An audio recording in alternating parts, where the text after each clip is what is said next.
Ayan, sa lahat ng gustong matikman ng Diwata Pares dito sa Cavite, nandito lang tayo sa may Tierra Grande, sa may kanto lang ng 7-Eleven, Estetlan View.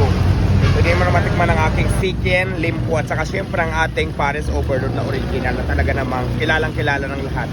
Syempre, ang rest pa din tayo, 100 pesos, may isang soft drinks at libreng sabaw, libreng water. Yun, tapos libre shoutout, di ba? Libre ng shoutout, libre ng picture. Okay.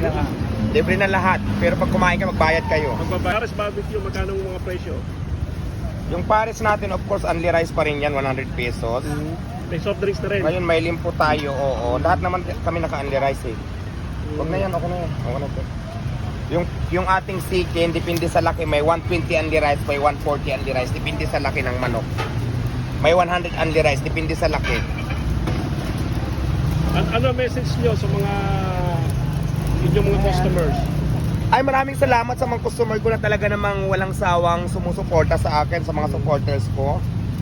At sa lahat ng mga hindi pa nakakatikim na gustong tumikim, kung malapit ka lang dito sa aking lugar, sa Gentry, Cavite, magpunta ka na dito at nandito kami araw-araw.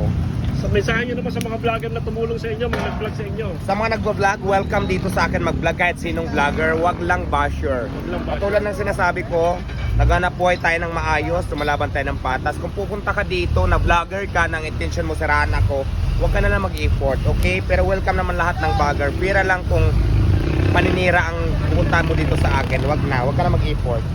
Salamat po, bossing. So, bukas kayo from 4 p.m. hanggang... Kahit umaga bukas Kahit kami, umaga, pero ibang bukas location kayo. namin doon. Okay.